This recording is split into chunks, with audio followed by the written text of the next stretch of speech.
Hey guys, Jacqueline Kreider here, and we're gonna talk about first-time home buyer programs. First-time home buyer programs. What exactly does that mean? How do they work? We're gonna cover exactly that. So, first-time home buyer programs. Again, if you've seen some of the other videos, you may know that I actually do a whole video about FHA and whether or not it is a first-time home buyer program or not. And as I explained in the video, the answer is it depends. It can be a first-time home buyer program. There's also a lot of things that people like to talk about, for instance, down payment assistance. That comes up a lot, right? Everybody likes what we like to think as is free money. So people ask me all the time, man, Jacqueline, do you guys do down payment assistance programs? And the answer is yes, we do down payment assistance programs. Do I always recommend them for my customers? No, I don't. Why is that? Well, the way that certain down payment assistance programs work is that a lot of them are set by the state. So like Texas specifically, because that's where I'm located, they have several state programs and the interest rate is actually set by the state. So that means that, guess what? It doesn't matter what I think. It doesn't matter if the interest rate market is bearing something way better. If the state says the rate is X, the rate's gonna be X, no matter whether you believe that that's high or low. That's the price of admission for getting that extra money that the state is going ahead and giving you. Some of the down payment assistance programs as well, if you're talking about monetary down payment assistance programs, some of them also have a requirement of paying them back. So it could be when you sell your house, if you refinance your house, there are certain programs that forgive a little bit of the amount. Like, so if it's a $5,000 amount, they forgive a certain amount each year or each month. They all operate a little bit differently. Okay, are there some programs that are true, like grants from different cities or whatever? Yes, there are certain programs like that. I will tell people though, and I have this conversation a lot with a lot of first-time home buyers, I am super not anti-down payment assistance. I personally, when I bought my first home, used a down payment assistance program, so I don't think that they're a bad thing by any stretch.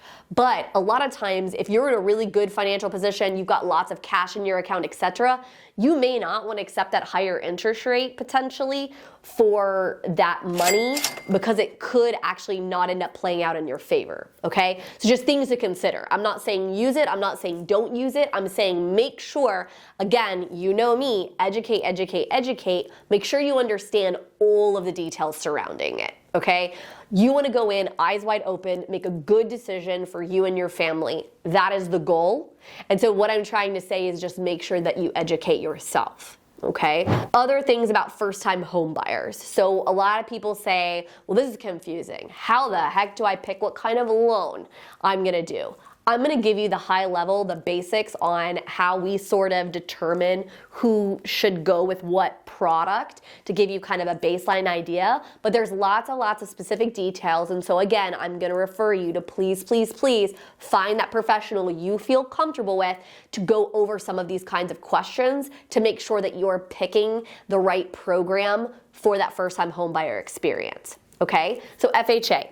FHA is a great product if you don't have a huge amount of money, because remember, 3.5% down is going to be the requirement for FHA at a minimum. You can put more down, as much as you would like.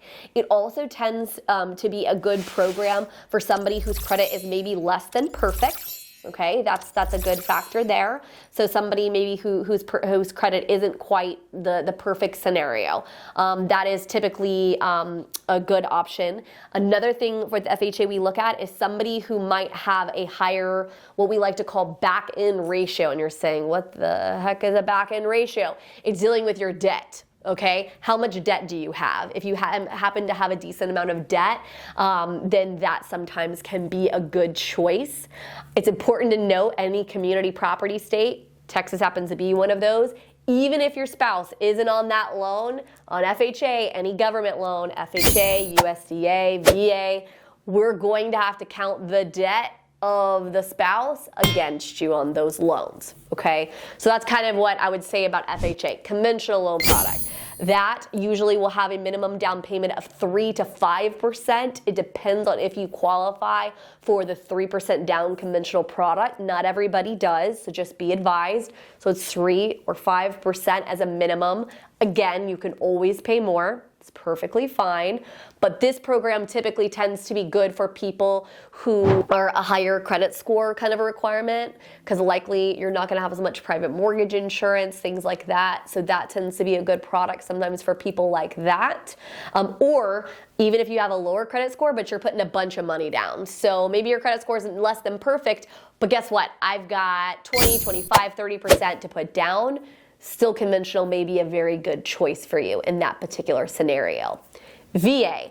This is a great product for anybody who has served in the military. So this is your veterans, current active duty, or if they're reservists. Reservists have a little bit more stringent requirements, but please, please, please reach out to an expert on VA. We actually do VA a lot. My husband is a Marine veteran, and so we are very passionate about helping out our veterans. Be advised, veterans and active duty and reservists, a lot of people will try to dissuade you from using your VA loan. You earn that. It is your right, and you absolutely should utilize it. If they're trying to dissuade you, they are likely doing so because either one, they are not educated on the product, which is very disappointing.